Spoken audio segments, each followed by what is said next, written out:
Das Jahr des Feuerpferdes. Ich begrüße es mit echtem Feuer im Schnee. Nach 4 Monaten Pause knistert endlich wieder mein Holzkocher. Die Sonne wärmt mein Gesicht und dann spricht mich plötzlich ein Fremder an.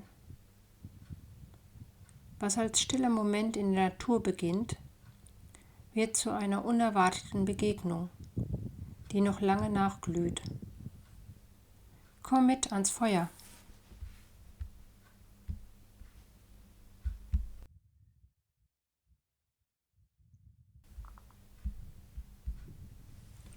Am 17. Februar war es soweit. Das Jahr des Feuerpferdes hat begonnen. Und ich hatte diesen starken Impuls, es gebührend willkommen zu heißen. Und womit, wenn nicht mit Feuer? Ich liebe es, draußen in der Natur ein Feuer zu machen. Wer mir schon länger folgt, weiß, mein Holzkocher ist fast immer mit dabei. Doch diesmal war es anders. 4 Monate lang hatte ich kein Feuer mehr entfacht. In den dunklen, kalten Wochen wäre mir viel zu schnell zu kalt geworden. Aber jetzt, endlich, klettern die Temperaturen wieder nach oben. Die Sonne gewinnt an Kraft und mitten am Tag reicht sie aus, um mein Gesicht und mein Gemüt zu wärmen.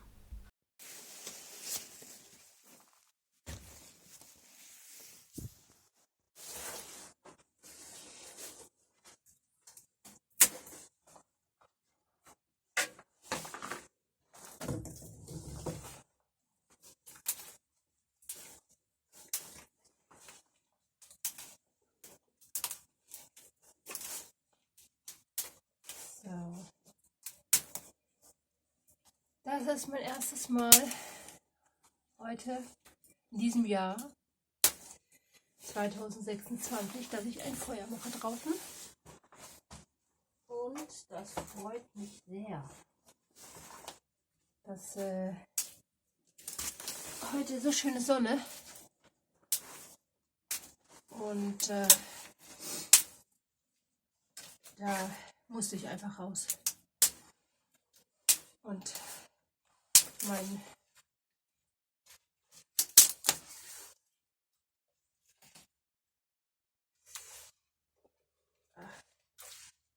das Zeug, das piekst. Sogar durch die Handschuhe. Mit meinem Holzkocher wieder draußen sein und ein Feuerchen machen. Und dazu habe ich ein paar trockene, tote Äste von einem Baum geholt.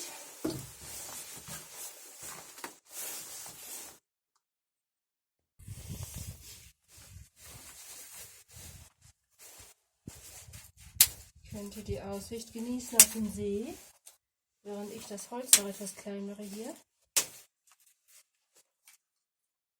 Es ist wirklich wunderschön, vor allem weil es hier auch ein bisschen geschützt ist in der Hütte.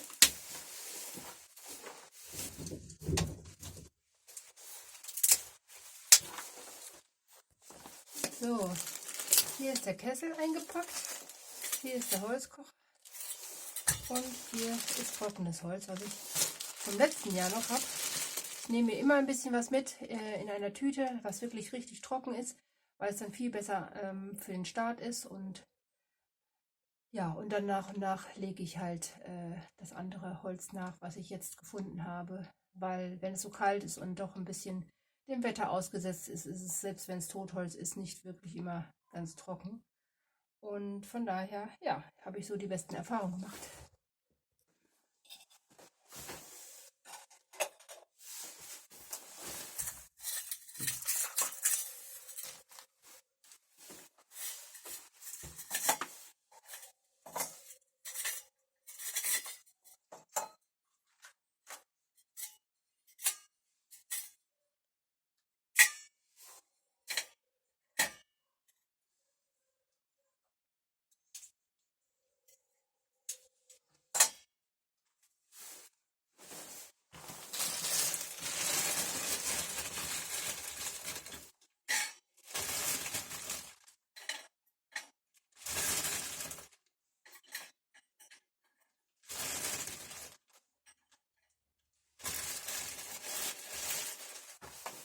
So, jetzt habe ich leider gesehen, dass ich vergessen habe, Birkenholz das letzte Mal wieder mit einzupacken und schon raussuchen. Aber ich habe gesehen, dass hier ein bisschen was am Holz hängt von den Überresten, was hier noch auf der Feuerstelle ist. Also mal schauen, ob das reicht. Birkenrinde ist wirklich das Beste zum Anzünden. Leider sieht man es jetzt gerade nicht so gut. Muss mal gerade gucken, ob es... Ja, so. In der Sonne.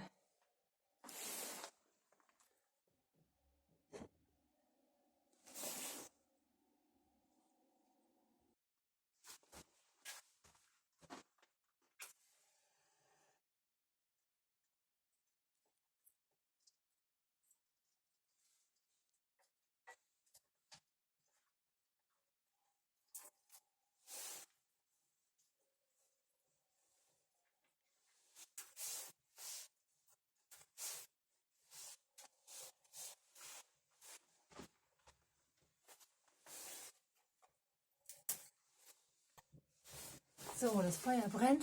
Ist gleich zum ersten Mal angegangen, super. Und weil mehr Rinde hätte ich echt jetzt nicht gefunden. Hier ging gar keine Birken. Und ja, dann werde ich jetzt das Wasser in den Kessel tun und den Kessel draufsetzen und hoffen, dass das Feuer anbleibt. Aber es sieht sehr gut aus.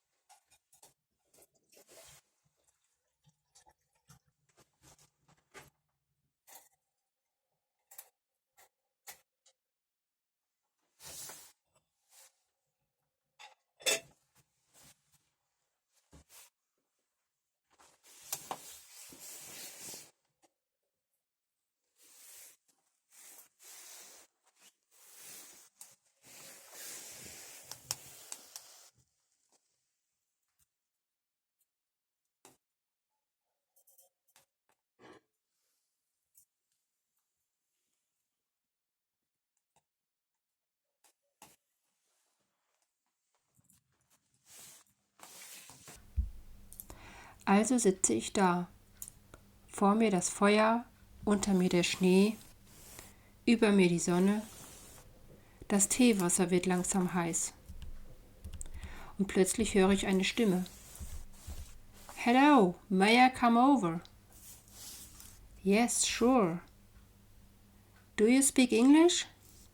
Yes. Or even German? Ja, auch das. Ich muss schmunzeln. Perfekt, sagt er. Und so kommen wir ins Gespräch. Zwei Menschen, die sich vorher nie gesehen haben, während das Wasser über dem Holzkocher leise zu singen beginnt. Ich finde das cool, dass du mich gerade hier jetzt besucht hast. Das ist ja sehr spontan gewesen. Wie heißt du eigentlich? Gernot. Gernot. Gernot. Okay, ja. Hallo Gernot. Schön, dich kennenzulernen. Ebenfalls. Wie ist dein Name? Anne. Anne. Ist ein bisschen verschwunden. Nicht so extrem wie hier oben. Also wir haben auch zwar, wie wir das letzte Mal hier oben waren, haben wir es auch ziemlich eher unten, weil wir halt Pferde haben und wenn meine Freundin nachher irgendwie hier oben aus Lehrer, Ja. so hätten wir mal drüber geredet und geplant.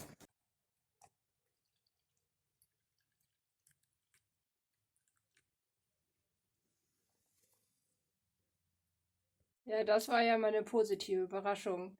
Da habe ich doch ganz spontan Besuch bekommen von dem Österreicher.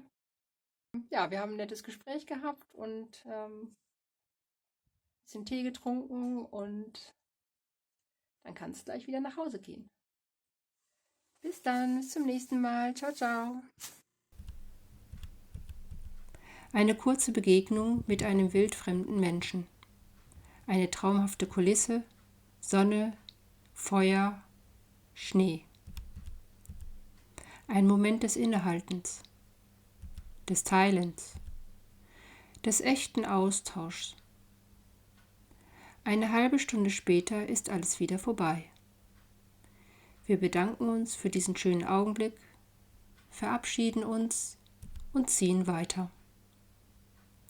Das Feuer ist inzwischen erloschen.